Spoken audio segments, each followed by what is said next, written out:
Assalamualaikum warahmatullahi wabarakatuh. Alhamdulillahi ala ihsanih. Wa syukrul lahu ala taufiqihi wa amtinani.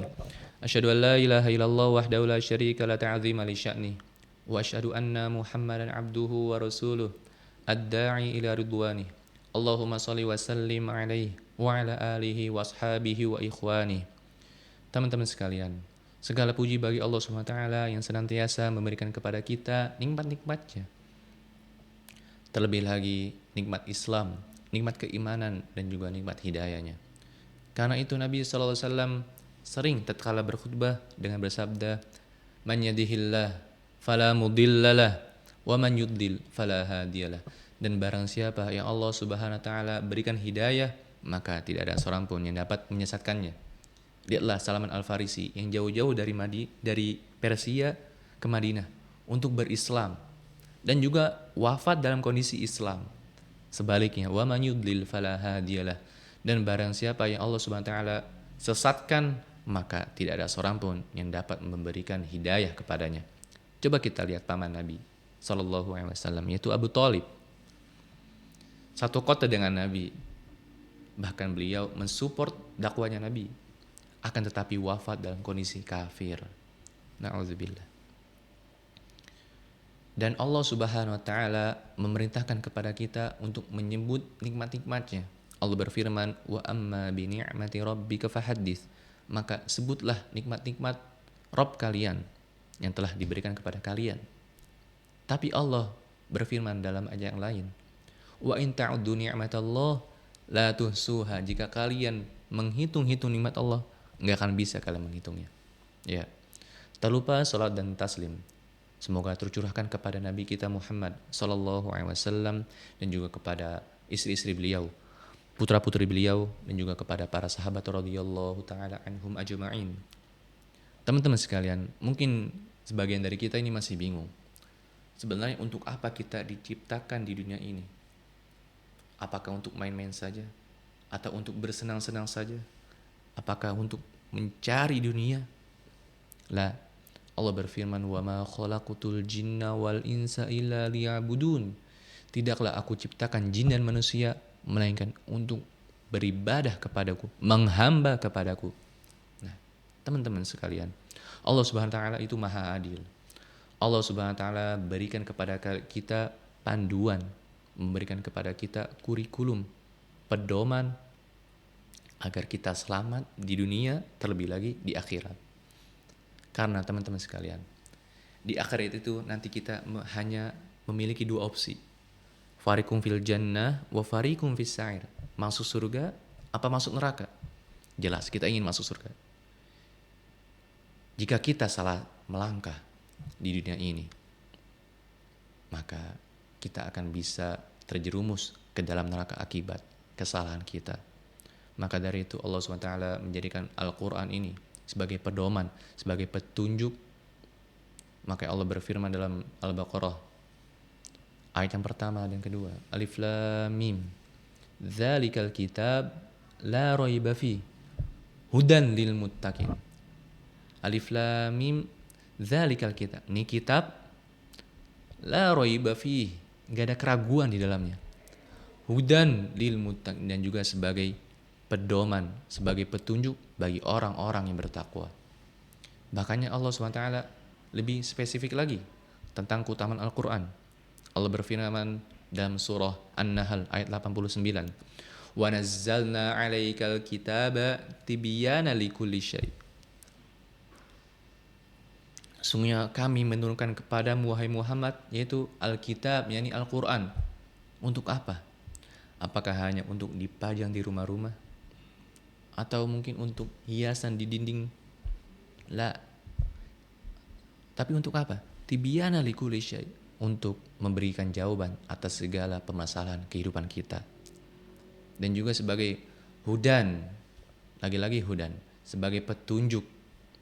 Wa rahmah, dan juga sebagai kasih sayang. Makanya para ulama sebagian menyebutkan bahwasanya Al-Quran ini merupakan surat cinta dari Allah Subhanahu wa taala. Kalau kita mendapatkan surat cinta dari sang kekasih, kita pasti akan membacanya terus-menerus, tidak ada bosan. Ya kan? Begitu juga dengan pedoman dari Allah SWT ini Al-Qur'an. Dan juga wa busyra lil muslimin, sebagai pemberi kabar gembira bagi orang-orang muslim. Mengapa harus bergembira seorang muslim mendapati Al-Qur'an?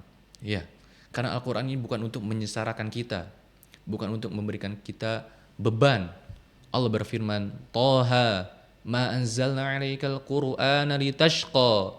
Toha, maka tidaklah aku turunkan kepadamu wahai Muhammad ini Al-Qur'an untuk menyengsarakanmu, bahkan justru untuk memberikan kepadamu kebahagiaan.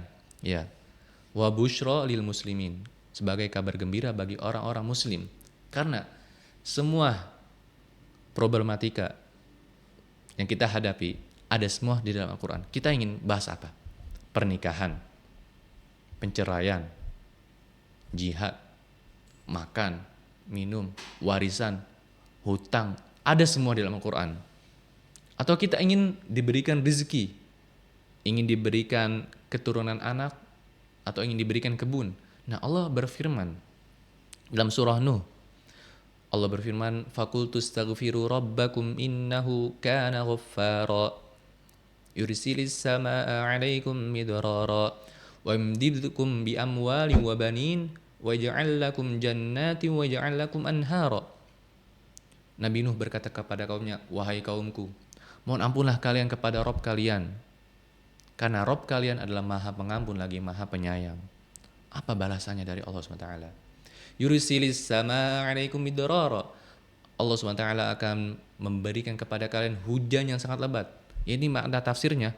Allah SWT akan memberikan kepada kalian rezeki secara bertubi-tubi. Bayangkan. Tidak hanya itu saja. Wa yumdidukum bi amwalin wa banin, dan Allah Subhanahu wa taala akan melipat gandakan harta-harta kalian. Masya Allah. Dan juga anak keturunan kalian.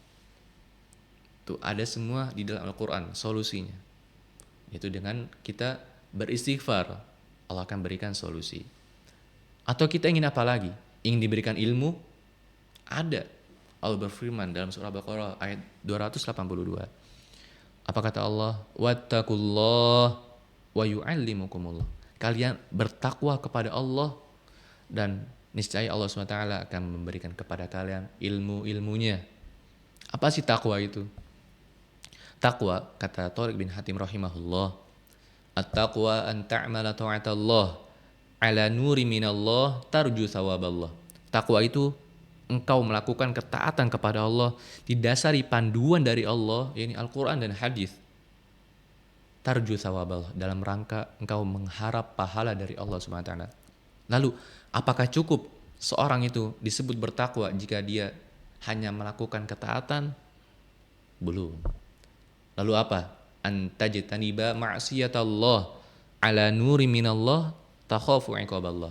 Dan juga engkau harus meninggalkan maksiat-maksiat didasari panduan dari Allah dalam rangka takut kepada Allah Subhanahu wa taala. Nah, itu takwa. Atau simpelnya melaksanakan perintah dan menjauhi larangannya. Itu simpelnya takwa itu. Jika kita sudah mengamalkan ini, niscaya Allah Subhanahu wa taala akan memberikan kepada kita ilmu. Atau ayat yang lain Allah berfirman, "Wa man yattaqillah ij'al lahu makhraja warzuqhu min haitsu la yahtasib." Dan barang siapa yang bertakwa kepada Allah, Allah akan berikan solusi dari setiap permasalahannya. Tidak hanya solusi saja, Allah Subhanahu wa taala akan uraikan setiap masalahnya. Warzuqhu min haitsu la yahtasib.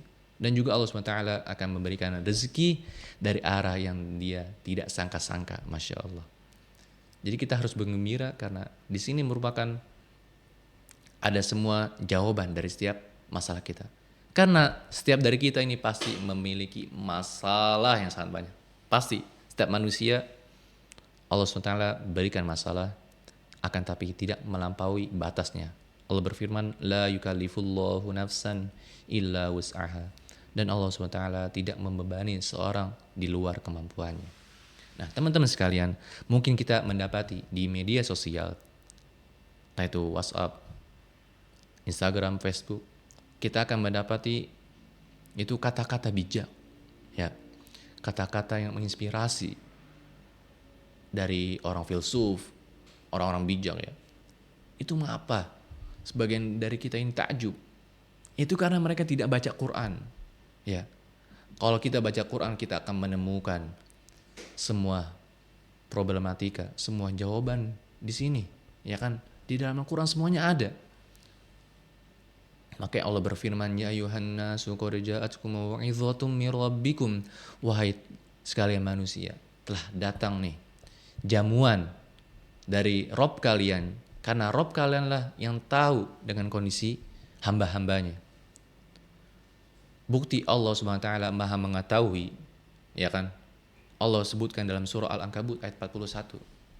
Allah berfirman, "Matsalul ladzina ittakhadhu min dunillahi awliya kamatsal ankabut ittakhadzat baitan." Perumpamaan orang-orang yang mencari perlindungan selain Allah Subhanahu wa taala itu seperti laba-laba yang membuat sarangnya, yang membuat rumahnya. Dan rumah yang paling lemah yaitu rumah laba-laba. Dan Allah Subhanahu wa taala memberikan perumpamaan orang-orang yang musyrik mencari perlindungan selain Allah itu seperti laba-laba. Jika kita menggunakan translate Indonesia ini kurang mengena maknanya. Tapi jika kita menggunakan bahasa Arab, mungkin teman-teman sekalian sudah belajar bahasa Arab nih, ya kan? Coba perhatikan Allah berfirman, "Kamatsal ankabut ittakhadzat baitan." Seperti laba-laba yang membuat sarangnya. Allah menggunakan ittakhadzat itu untuk muannas, untuk perempuan.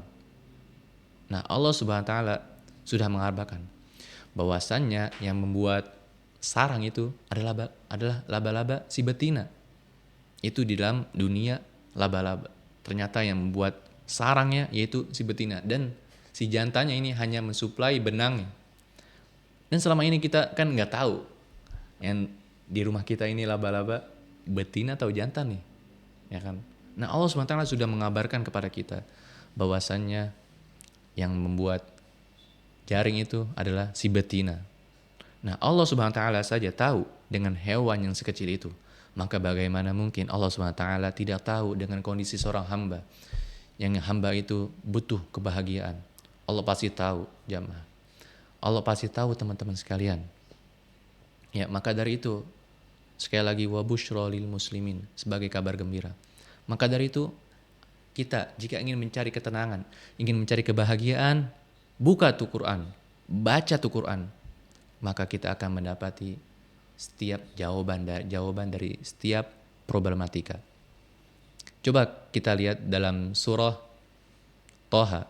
Allah berfirman, "Wa man a'rada 'an dzikri fa inna lahu ma'isyatan dhanka."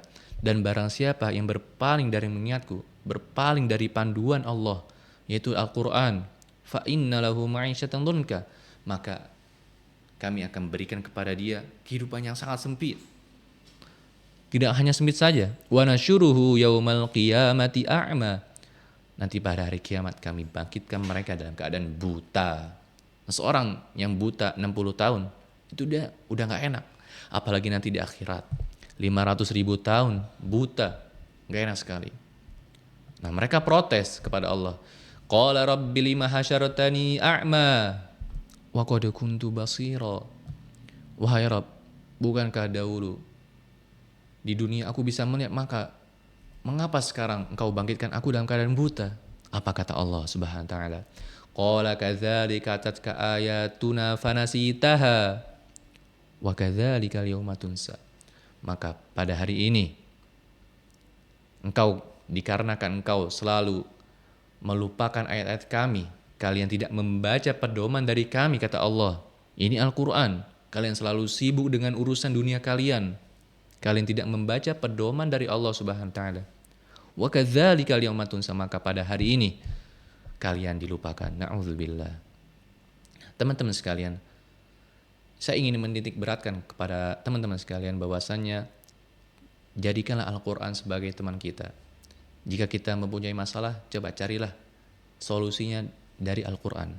Semoga Allah Subhanahu wa taala menjadikan Al-Quran ini teman karib kita dan juga memberikan kita syafaatnya nanti di hari kiamat.